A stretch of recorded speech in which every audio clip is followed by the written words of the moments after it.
Bonjour à tous et bienvenue dans ce 11e podcast de la chaîne des Médéors d'Anka. Je m'appelle Stéphanie Abellan, je suis auteure et thérapeute spécialisée en mémoire cellulaire.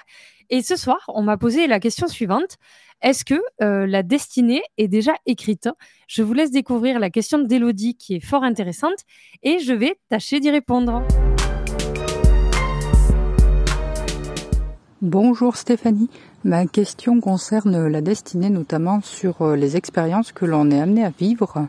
Est-ce qu'elles sont inscrites de manière inéluctable dans notre lignée transgénérationnelle et ou la mémoire cellulaire, dans le sens où lorsque l'on fait des choix, travail avec un thérapeute, utilisation d'outils de développement personnel, il y a quand même répétition de schémas.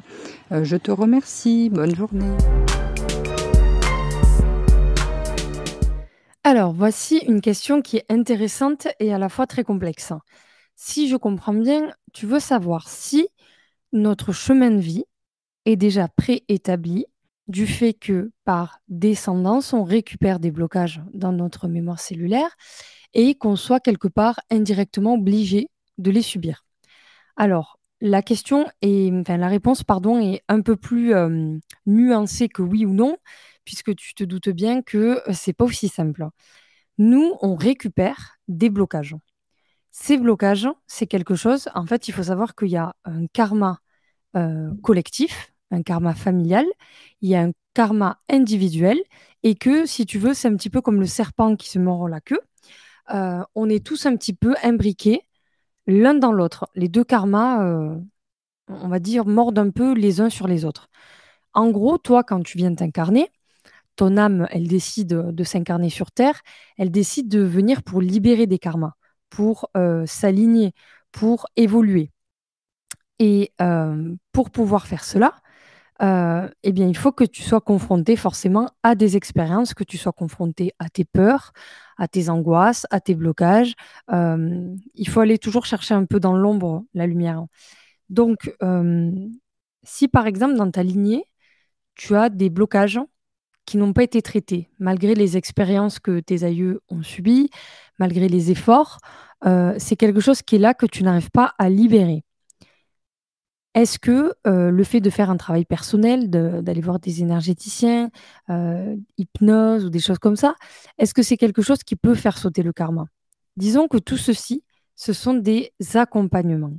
En gros, moi, comment je le vois, c'est que tout ce qui peut être aide extérieure, c'est quelque chose qui va vous aider sur votre chemin, c'est-à-dire comme des tuteurs qui vont venir vous aider à pousser, à défoncer la porte pour faire sauter le blocage quand vous avez déjà commencé le travail. Puisque de toute façon, l'aide extérieure ne peut absolument rien faire si vous n'êtes pas là derrière à pousser. C'est un peu comme si l'aide extérieure, elle passe juste sa petite main à travers un tout petit trou qu'il y a entre le mur et la porte qui essaye de s'ouvrir et qu'elle essaye de vous tirer à vous. Ça ne marchera pas. Elle, la seule chose qu'elle peut faire, c'est essayer de forcer de son côté pour ouvrir la porte, mais c'est vous qui devez mettre un gros coup pour tout faire exploser. Donc en fait, si vous répétez des blocages dans votre lignée, vous allez pouvoir faire sauter déjà une partie du karma familial en vous libérant vous. Mais il faut savoir que le karma familial, malheureusement, c'est quelque chose en général d'assez lourd qui ne saute pas en 2 secondes, certainement pas. Je pense qu'à la fin de votre vie, vous serez toujours en train d'épurer, de nettoyer.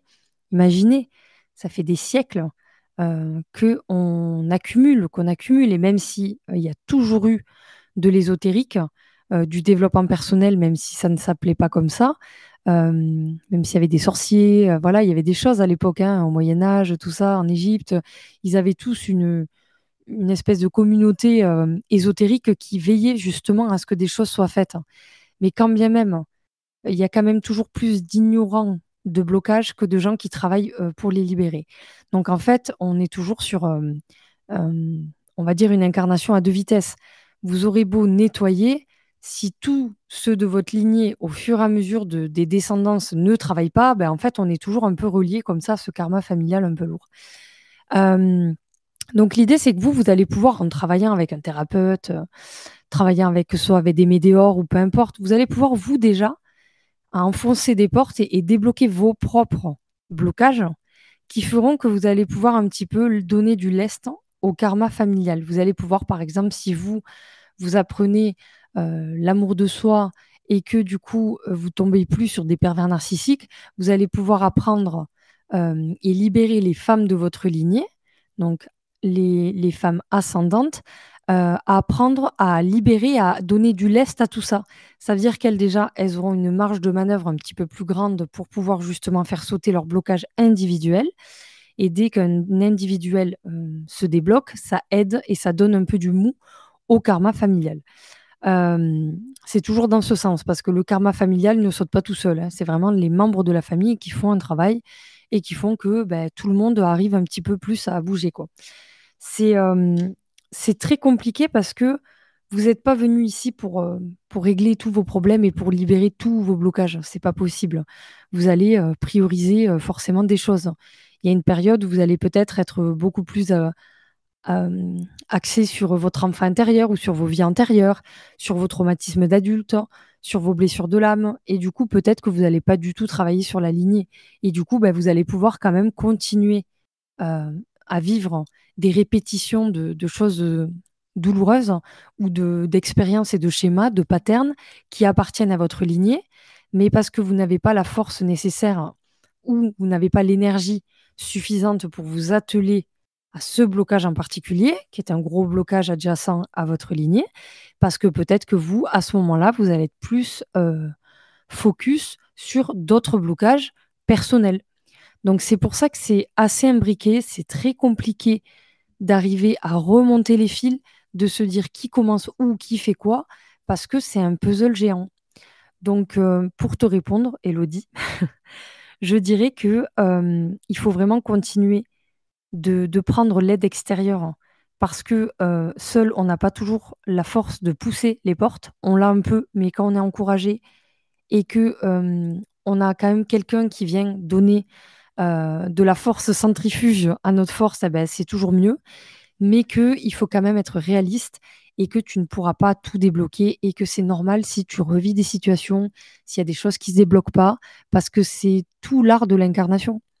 L'incarnation, c'est pas venir être heureux, et non, en fait, l'incarnation, c'est venir expérimenter, libérer, se reconnecter, s'aligner. Enfin voilà, c'est un défi qui est quand même assez extraordinaire et assez difficile à la fois.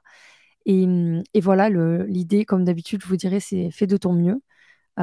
Libère ce que tu peux libérer, et ce que tu peux pas, ça t'appartient pas. C'est que c'était peut-être au-dessus de toi et que tu n'y as pas encore accès.